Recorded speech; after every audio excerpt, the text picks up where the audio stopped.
하나님 아버지 감사합니다. 주께서 이 시간 살아계셔서 우리와 함께 하시니 감사합니다. 성령으로 더 충만케 하시고 성령으로 가득 채워 주시옵소서. 성령이 말씀하여 주시고 사용하셔서 오늘 성령의 능력이 나타나는 시간 되도록 역사하여 주시옵소서. 감사드리며 우리 구주 예수님의 이름으로 기도합니다. 아멘. 요즘 저는 예수님께서 하늘 보좌로 승천하시면서 우리 교회들에게, 성도들에게 주신 5가지 직임적 은사에 대해서 나누고 있습니다. 그가 어떤 사람은 사도로, 어떤 사람은 선지자로, 어떤 사람은 복음 전하는 자로, 어떤 사람은 목사와 교사로 삼으셨으니 이는 성도를 온전하게 하여 봉사의 일을 하게 하며 그리스도의 몸을 세우려 하심이라. 여러분, 이 5가지 직임을 주신 이유는 교회를 세우기 위해서입니다. 성도를 온전히 세워서 하나님의 일을 하게 하기 위해서입니다. 여러분이 주신 직임을 잘 사용하는 것이 교회를 가장 잘 섬기는 것입니다. 저는 지난 주일에 사도적 직임적 은사를 가진 사람들이 어떤 역할을 하는가에 대해서 말씀을 나누었습니다. 이들은요, 하나님 나라의 큰 그림을 그린 사람입니다. 이 사도적인 은사가 없는 사람은요, 내 교회가 어떤가, 내 교회의 재정이 어떤가, 이런 것만을 많이 생각합니다. 하지만 이 사도적 은사가 있는 사람은요, 내가 어떻든 간에 하나님 나라를 먼저 생각하고 하나님의 전체 교회를 세우는 일에 힘을 쓰게 되어 있습니다. 그것이 사도적인 은사를 가진 사람들의 역할이고 일인 것입니다. 그리고 이 사도적 직임의 은사를 받은 사람들은요, 그가 가진 은사를 다 나누어 줍니다. 그리고 다 나누어져서 모든 사람이 예수 그리스도의 분량까지 자라나는 것을 보고 기뻐하는 자들이 사도적 은사를 가진 사람들입니다. 누가 부르신 그 선지자를 통해서 사람들에게 하나님의 뜻을 알려주십니다. 이 하나님의 계획이나 마음을 알고 사람들에게 알려주는 그 예언이라는 것을 할 때에 또한 꼭 지켜야 되는 일이 있습니다. 수칙이라고 하겠습니다. 고린도전서 14장 3절에 예언하는 자는 사람에게 말하여 덕을 세우고 권면하고 위로하는 것이다, 이렇게 말씀하고 있습니다. 여러분, 하나님의 음성을 들었습니까?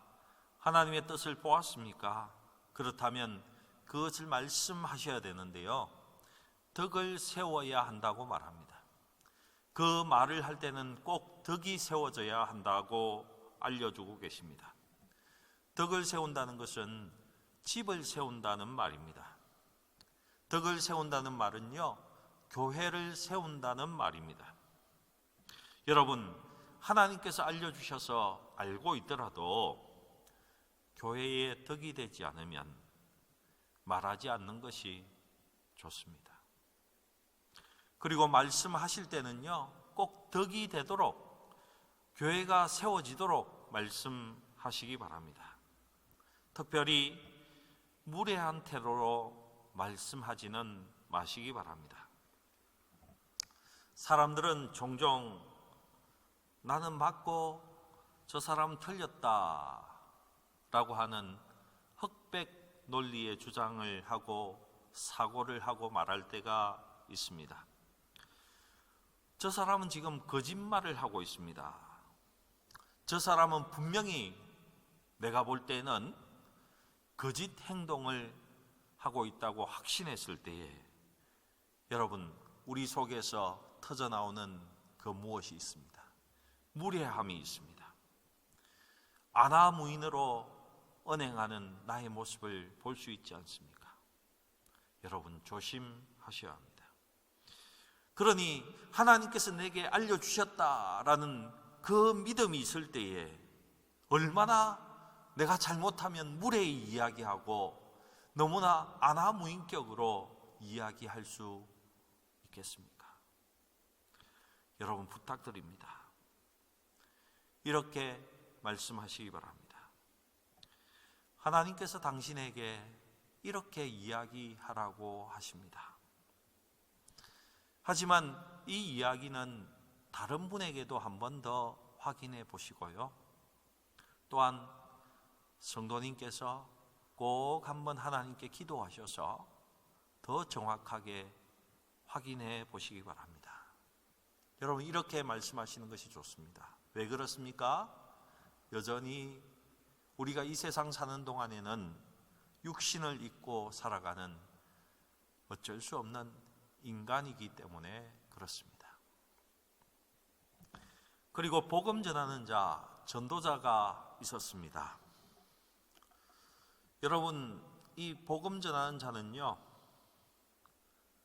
어떻게 보면 교회 일에 비협조적이거나 교회 일에 조금 소홀하다는 그런 생각을 가질 수도 있는 사람들입니다.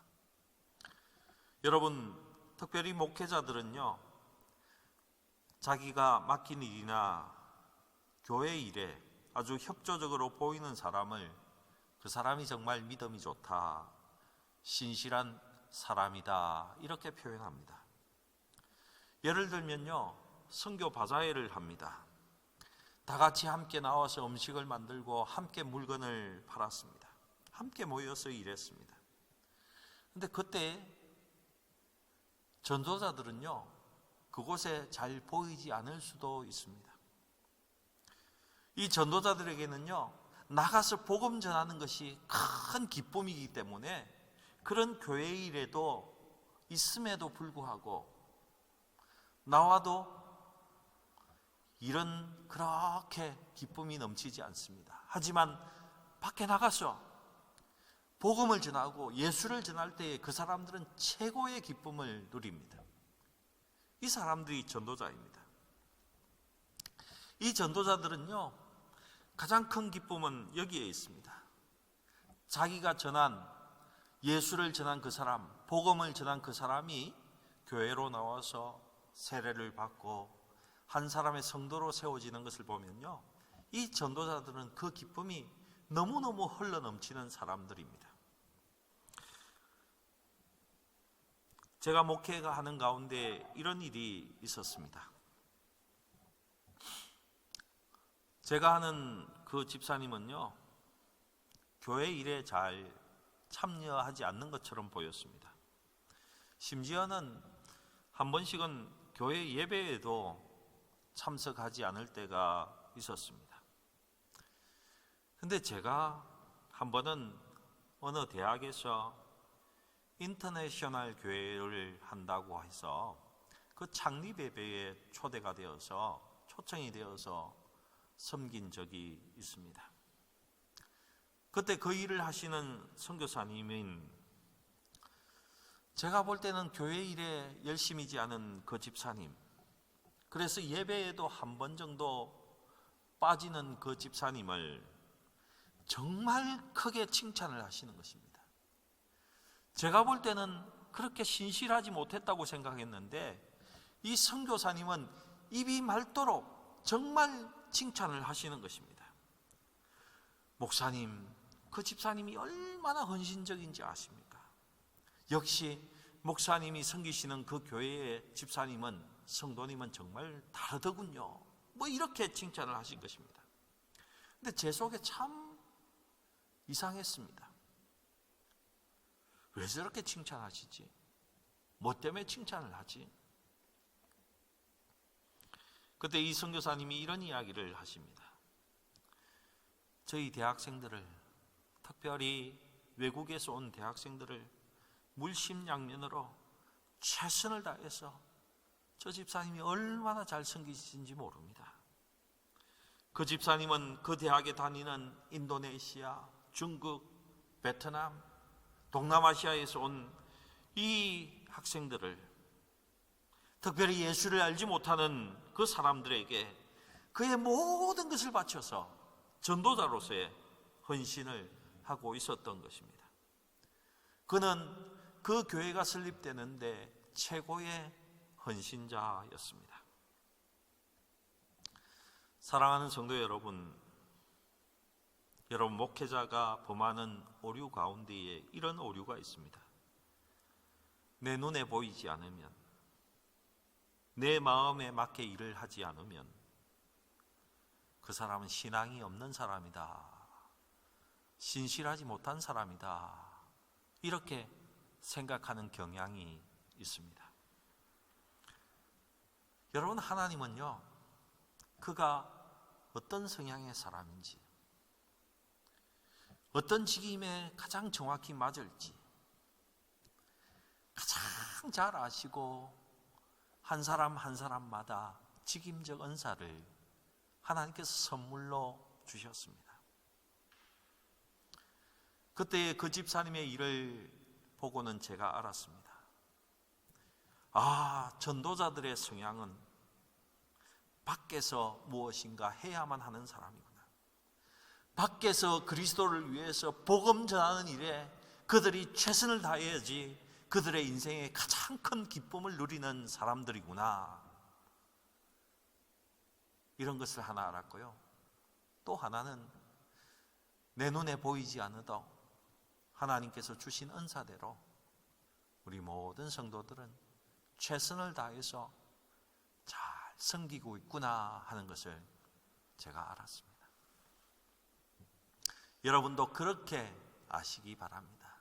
내 눈에 보이지 않아도 우리 교회 모든 성도는 아름답게 하나님 주신 직임 따라서 잘 섬기고 있다, 이렇게 믿으시면 됩니다.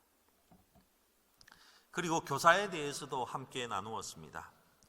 교사의 직임적 은사를 받은 사람은요, 우리가 잘못 생각하듯이 유년주일학교 교사만이 아닙니다.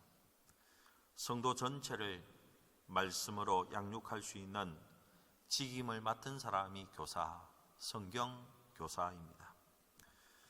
여러분, 이 교사의 직임을 맡은 사람은요, 성경을 가까이 해야 됩니다. 성경을 열심히 연구하고 공부하셔야 됩니다. 그리고 두 번째로 그 하나님의 말씀대로, 성경의 말씀대로 살아야 합니다. 실천하시고 실행하셔야 합니다. 세 번째로 그 말씀을 가르치기로 결심하고 기쁨으로 깨달은 말씀을 함께 나누어야 합니다. 여러분, 제가 왜 살아보아야 한다, 말씀을 실행해 보아야 한다고 말합니까? 여러분, 자기가 그 말씀대로 살아본 사람이 말씀을 가르치는 것하고 자기가 연구해서 그냥 머리로만 생각한 것을 가르치는 사람하고는요, 그 가르침의 질이 천차만별입니다. 하늘과 땅입니다. 말씀대로 살아본 사람의 그 가르침에는 능력이 있습니다. 하나님의 능력이 있기 때문에 그 말씀대로 교사는 꼭 실천해 보셔야 하는 것입니다.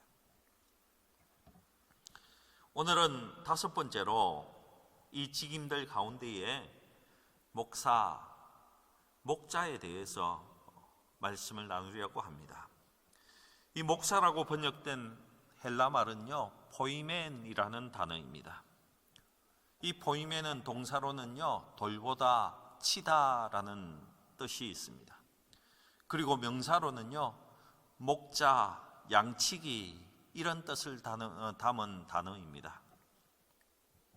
예수님께서 요한복음에서 나는 선한 목자다라고 이야기했을 때에 이 포이멘이라는 단어를 사용하셨습니다. 그리고 우리가 읽은 에베소서에서는 이 포이멘을 목사로 번역해 놓았습니다. 그러니 실제로 제가 생각할 때는 목자라고 번역하는 것이 더 나을 것 같습니다. 왜냐고요? 목자의 직임의 은사를 받았다고 해서 다 목사가 되는 것은 아니지 않습니까? 그렇지 않습니까? 이 목자는요, 전도자와는 완전히 반대적 성향이 나타납니다. 전도자는 교회 밖을 다니면서 전도해서 세례받고 한 성도로 자리 잡는 것에 기쁨을 느끼는 반면에, 목자는요, 교회 안에, 우리 안에 있는 양들, 성도들에게 더 마음이 간다는 것입니다. 예를 들면 목자적 직임을 가진 성도들은요, 교회에서 예배를 드리는데도 이렇게 둘러보고는 왜 그 사람이 안 나왔지? 왜 그 성도가 오늘 교회에 나오지 않았지?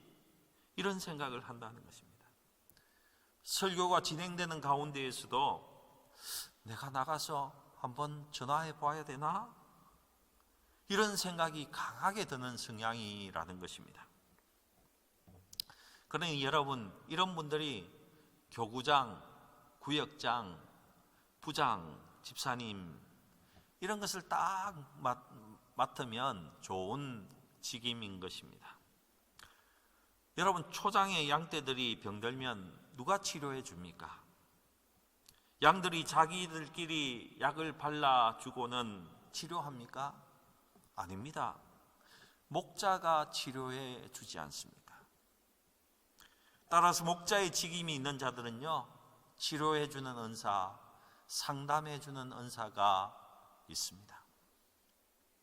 또한 양들이 사자나 곰, 늑대와 같은 외부의 적으로부터 공격을 받을 때에 누가 막아주고 그들을 쫓아냅니까? 여러분, 양들끼리 스크럼을 짜고 뿔로서 그들을 막아냅니까? 양들이 이빨로 깨물어서 그 외부의 적을 물리칩니까? 아닙니다. 전적으로 목자의 일이라는 것입니다. 영적으로 보면 어둠의 영들이나 사탄이 공격하게 할 때 그들을 막아주는 것이 목자의 또한 역할이라는 것입니다. 오늘 본문에는 다윗의 간증을 통해서 이 목자의 직임을 가진 자의 일을 잘 나타내고 있습니다. 지금 15살 된 다윗이 사울 왕 앞에서 그의 삶을 간증하고 있습니다. 내가 아비의 양떼를 칠 때에 사자나 곰이 와서 아비의 양떼의 새끼를 움켜가면 내가 따라가서 그것을 치고 그 입에서 그 새끼를 빼앗아서 온다라고 말하고 있습니다. 여러분, 영적으로 이야기하면 무엇입니까? 영적으로 성도들이 공격을 당하고 악한 영으로부터, 귀신으로부터 공격을 당할 때 그들을 물리치는 역할을 이 목자가 한다는 것입니다. 그래서 목자의 직임이 있는 자들은요, 치료하고 상담하고 어두운 것들을 쫓아내는 축사의 은사를 받은 사람들이 많이 있습니다. 치유의 은사가 있고 어둠의 영들을 쫓아내는 축사의 은사가 그들에게 있습니다. 여러분, 이 시점에서 여러분에게 아주 중요한 질문 하나를 던져보겠습니다. 여러분 생각에 오늘날도 현대에도 기도하면 병이 낫습니까? 솔직하게 한번 자신의 대답을 한번 해보시기 바랍니다. 오늘날에도 기도하면 병이 낫습니까? 좀 더 실감나게 이렇게 생각해 보시기 바랍니다. 여러분 자신이나 여러분의 아내나 남편이나 아니면 특별히 내가 사랑하는 내 자녀들 중에 질병이 걸렸다고 생각해 보시기 바랍니다. 아니, 지금 병이 걸려 있다면 한번 생각해 보시기 바랍니다. 오늘날도 병이 낫는 것을 믿고 여러분이 직접 치료 기도를 하십니까? 아니면 어떤 사람들을 모셔다가 치유 기도하기를 부탁합니까? 어떤 분들은 오늘날에는 치료 같은 거 없다 이렇게 말합니다. 그 치료 같은 것은 가난한 시절에나 있던 것이다. 의사나 병원이 발달되지 않았을 때 있었던 것이다. 그리고 어떤 분들은요, 2000년 전에 오순절 때에나 성령이 강하게 임할 때나 있었던 일이다, 이렇게 말합니다. 현대 교회에서는 더 이상 이런 일은 일어나지 않는다고 주장하는 사람들이 있습니다. 여러분 생각은 어떻습니까? 여러분은 어떻게 생각하십니까? 저는 이러한 기적은 지금도 살아계신 예수님으로 인해서 지금도 일어난다고 믿습니다. 여러분 어떻습니까? 치료나 축사는요, 2000년 전 오순절 때에만 있었던 것이 아닙니다. 여러분, 구약시대에도 치료가 일어났습니다. 여러분, 나아만 장군의 문둥병을 누가 고쳤습니까? 엘리사가 나아만에게 요단 강물에 가서 7번 빠지고 목욕하라고 했고, 그 말씀대로 7번 씻었더니 그 나아만의 문둥병이 나았습니다. 여러분, 사울왕이 악기가 들어서 힘들어 할 때에 다윗이 수금을 켜니까 그 악기가 떠나고 상쾌해져 버렸습니다. 여러분, 치료는요, 구약에도 일어났고요, 신약시대에도 일어났고, 지금도 하나님의 치료의 역사는 일어납니다.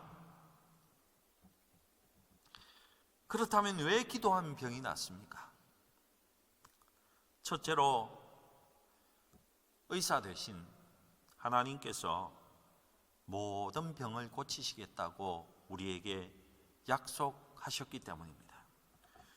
출애굽기 15장 26절에요, 이르시되 너희가 너희 하나님 나 여호와의 말을 들어 순종하고 내가 보기에 의를 행하며 내 계명에 귀를 기울이며 내 모든 규례를 지키면 내가 애굽 사람에게 내린 모든 질병 중 하나도 너희에게 내리지 아니하리니 나는 너희를 치료하는 여호와임이라. 하나님 당신을 이렇게 나타내고 있습니다. 나는 너희를 치료하는 여호와이니라 라고 소개하고 있습니다. 히브리 말로 여호와 라파입니다. 라파는 치료자, 의사라는 뜻입니다. 이 의사 되신 하나님께서 성도들에게 모든 병에서 치료하시겠다고 약속하고 계십니다. 여러분, 어떤 병이 아닙니다. 모든 병에 대해서 하나님은 치료하신다고 약속하십니다. 여러분, 우리가 늘 말씀드리고 있는 것 가운데 하나가, 제가 말씀드리는 것 가운데 하나가 여호와의 이름의 뜻이 무엇입니까? 여호와, 언약에 신실하신 하나님, 약속하신 것은 꼭 지키시는 하나님이시지 않습니까? 언약에 신실하는 하나님께서 나는 너희를 모든 병에서 치료하는 여호와 라파 하나님이다 라고 약속하셨으니까 우리의 모든 병에서 완전한 의사 되시는 하나님께서 완전히 낫게 하시는 것입니다. 둘째로, 예수님께서 채찍에 맞으신 것이 우리의 치료를 위해 맞으셨기 때문입니다. 이사야 53장 5절에요, 그가 찔림은 우리의 허물 때문이요 그가 상함은 우리의 죄악 때문이라. 그가 징계를 받음으로 우리는 평화를 누리고 그가 채찍에 맞음으로 우리는 나음을 받았도다. 그가 채찍에 맞음으로 우리는 나음을 받았도다. 여러분, 예수님께서 십자가에서 죽으신 것은요, 우리의 죄 문제를 해결하기 위해서 십자가에서 죽으셨습니다. 그런데 그 예수님께서 죽으시기 전에 군병들로부터 수없이 채찍에 맞습니다. 엄청나게 채찍으로 맞으십니다. 그 예수님이 왜 채찍에 맞으셨습니까? 성경은 그것이 우리 아픔과 질병을 대신 지신 것이라고 말씀하고 있습니다. 이 말씀을 적용할 때에 우리의 병이 낫습니다. 그 증거가 마태복음 8장에 있습니다. 그 8장에 보면요, 예수님께서 베드로의 장모를 낫게 하셨습니다. 가버나움에 있는 귀신 들린 자, 병든 자들을 예수님께서 다 치료해 주셨습니다. 그리고 예수님께서 이런 말씀을 하셨습니다. 마태복음 8장 17절에 이는 선지자 이사야를 통하여 하신 말씀에 우리의 연약한 것을 친히 담당하시고 병을 짊어지셨도다 함을 이루려 하심이라. 우리 인간의 연약한 것을 친히 담당하시고 병을 짊어지셨다는 그 말씀을 이루기 위해서 주님께서 그 치료를 행하셨다는 것입니다. 여러분 꼭 기억하시기 바랍니다. 예수님께서 죽으심은 우리의 죄 때문입니다. 그리고 예수님께서 채찍에 맞은 것은 우리의 질병을 대신 담당하시기 위함입니다. 세 번째로 예수님의 약속 때문에 병은 낫습니다. 마가복음 16장 17절에서 18절 말씀을 보시면요, 믿는 자들에게는 이런 표적이 따르리니 곧 그들이 내 이름으로 귀신을 쫓아내며 새 방언을 말하며 뱀을 집어 올리며 무슨 독을 마실지라도 해를 받지 아니하며 병든 사람에게 손을 얹은즉 나으리라 하시더라. 주님이 직접 믿는 자들에게는 이런 표적이 따를 것이라고 말씀하십니다. 병든 사람에게 손을 얹은즉 나으리라. 아멘. 여러분, 지금 이 예배 드리는 순간에도 아픈 분이 있습니까? 손을 얹으시기 바랍니다. 손을 얹고 기도하십시오. 그리고 이 말씀을 붙드세요. 병든 사람에게 손을 얹은즉 나으리라. 아멘. 주님이 하신 말씀입니다. 근데 저에게 이런 이야기도 종종 하시는 분들이 있습니다. 목사님 낫지 않던데요? 낫지 않던데. 저희가 앓고 있는 병은 불치병이래요. 의사가 그렇게 이야기했어요. 사랑하는 성도 여러분, 완전한 의사 대신 하나님의 약속을 붙드시기 바랍니다. 하나님의 약속을 붙드시기 바랍니다. 상황과 환경이 아니라 하나님 주시는 진리의 말씀을 선택하시고 붙드시기 바랍니다. 아멘. 병든 자에게 손을 얹은즉 병이 낫는다는 진리의 말씀을 여러분 경험하게 되실 것입니다. 여러분, 오늘날 또 병이 낫습니까? 기도하면 병이 낫습니까? 당연히 낫습니다. 무슨 병이라도 당연히 낫습니다. 아멘. 그리고 목자에게 주신 한 은사가 어둠의 영을 쫓아내는 축사의 은사를 주셨는데요, 구약시대에는 악한 영들을 쫓아내는 축사는 없다고 해도 과언이 아닙니다. 단지 구약시대에는요, 하나님의 임재가 강하면 자연스럽게 악한 것들이 그냥 떠나가는 것이었습니다. 하지만 우리 예수님께서 십자가에서 사탄의 권세를 빼앗았습니다. 사탄의 머리를 박살내었습니다. 사탄의 권세가 다 없어졌습니다. 이제 사탄은요, 그냥 종이 호랑이에 불과한 것입니다. 이제는 악한 영이나 어두운 영들을 주의 말씀대로 쫓아내면 그 악한 것들은 떠나갈 수밖에 없습니다. 떠나갈 수밖에 없습니다.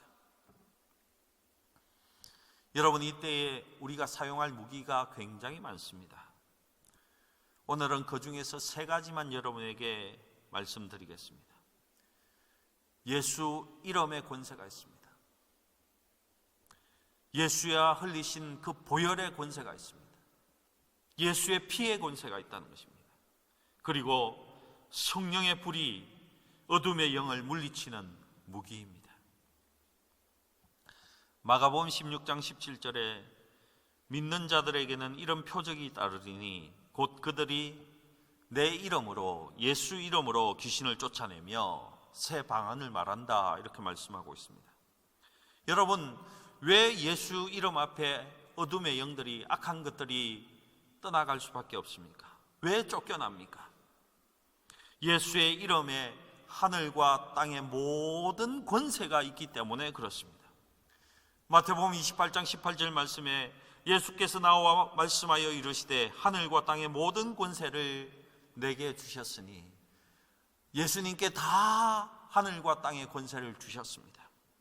예수님은 하늘과 땅의 모든 권세를 가지신 분이십니다. 그러니 예수님은 하늘과 땅의 모든 것의 왕이 되십니다.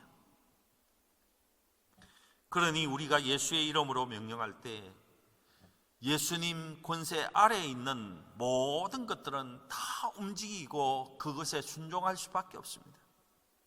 여러분, 천사들이 예수님 위에 있습니까? 아래에 있습니까? 여러분, 우리가 그렇게 걱정하는 질병들이 예수 위에 있나요? 예수님 아래에 있나요? 여러분, 사탄과 그의 쫄개 귀신들이 예수님 위에 있습니까? 아래에 있습니까? 여러분, 모든 것이 예수 이름 밑에 있습니다. 예수 이름 아래에 있다는 것입니다. 그리고 중요한 것은 예수님이 이 권세에 있는 자기의 이름, 예수의 이름을 사용할 수 있다고 우리에게 사용권을 주셨다는 것입니다. 그러니 예수 이름으로 명령하시기 바랍니다. 예수 이름으로 명하시기 바랍니다. 그러면 예수 아래에 있는 모든 것들이 움직이고 순종할 수밖에 없습니다. 예수 이름으로 명한다. 나를 붙들고 있는 두려움은 떠나가라. 나를 형통하지 못하게 하는 그 어두운 것들은 다 떠나가라. 예수 이름으로 명한다. 나를 형통하게 하지 못하게 잡고 있는 이 어두운 것들, 나를 묶고 있는 이 더러운 것들아, 다 떠나가라. 여러분, 이렇게 명령하시면 떠나갈 수밖에 없습니다. 두 번째로 예수의 보혈의 권세입니다. 계시록 12장 11절 말씀에요, 또 우리 형제들이 어린 양의 피와 자기들이 정언하는 말씀으로서 그를 이겼다, 사탄을 이겼다라고 말합니다. 이 말씀을 보니까 예수의 피, 예수의 보혈과 복음이 사탄을 이긴다고 말씀하고 있습니다. 예수님이 십자가에서 흘리신 보혈이 사탄, 어둠의 영들을 이기는 것입니다. 그런데 문제는 예수님의 보혈이 지금 어디 있느냐는 것입니다. 여러분, 벌써 흘리신 지 2000년이나 지났는데 그 피가 다 말라 비틀어지지 않았겠습니까? 어떻게 그 보혈을 사용할 수 있습니까? 간단히 이야기하면 믿음으로 사용하셔야 합니다. 여러분, 우리는 3차원의 세계에 살고 있습니다. 그래서 시간과 공간의 제한을 받을 수밖에 없습니다. 그런데 성령님은요, 이 3차원의 공간과 시간에 매이는 분이 아니십니다. 성령 안에서 믿음으로 예수의 보혈을 사용하면 질병이 떠나가고 어둠의 영들이 떠나가는 것입니다. 여러분, 찬송가 268장의 가사를 기억해 보시기 바랍니다. 죄에서 자유를 얻게 함은 보혈의 능력, 주의 보혈, 시험을 이기고 승리하니 참 놀라운 능력이로다. 주의 보혈 능력 있도다. 주의 피 믿어. 주의 보혈 그 어린 양의 매우 귀중한 피로다. 여러분, 예수의 피, 예수의 보혈에는 능력이 있습니다. 사용하시기 바랍니다. 어둠의 영, 우울하게 하는 영, 근심하게 하는 영을 예수의 피로 덮어버리시기 바랍니다. 내 속에 우울한 것아, 근심하는 것아, 앞으로 가지 못하게 하는 것들아, 예수의 피로 덮여라. 그리고 십자가 밑으로 들어가라. 사라져라. 여러분, 이렇게 명령하시기 바랍니다. 마지막으로 우리가 사용할 수 있는 무기는요, 성령의 불입니다. 신명기 4장 24절에 보면요, 내 하나님 여호와는 소멸하는 불이시다라고 말씀하고 있습니다. 여호와 하나님은 소멸하는 불이시다.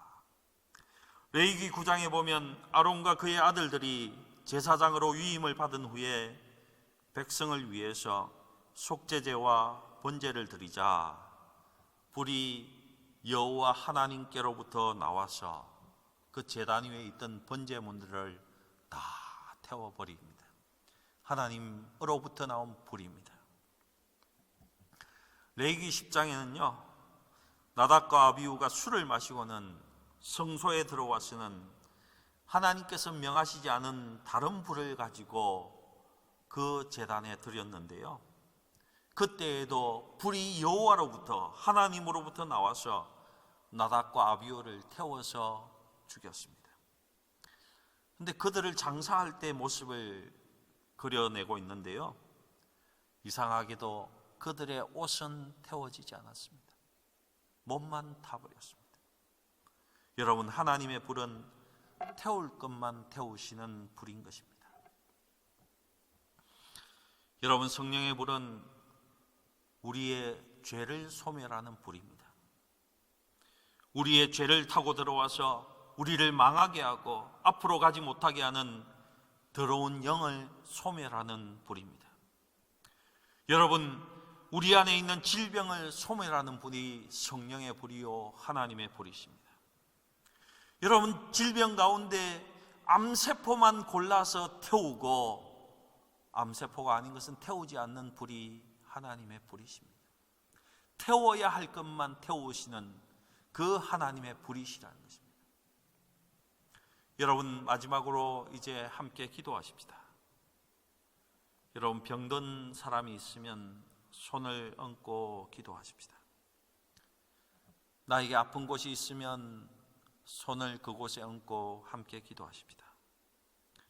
성령 하나님, 이곳에 가득 임재하여 주시옵소서. 가득 임하여 주시옵소서. 가득 임하여 주시옵소서. 아픈 곳에 성령의 불은 들어가라. 심장이 좋지 않은 자에게 그 심장 속으로 성령의 불은 들어가라.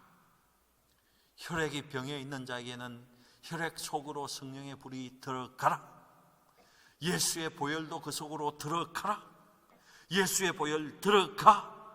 아프고 나에게 불필요한 것은 다 태워버려라. 예수의 보혈 들어가서 보혈로 다 덮어버려라. 아픈 질병은 성령의 불로 다 태워져라. 이제 우리에게 있는 그 질병은 예수 이름으로 명한다. 다 떠나가라. 다 떠나가라. 우리 구주 예수님의 이름으로 기도합니다. 아멘.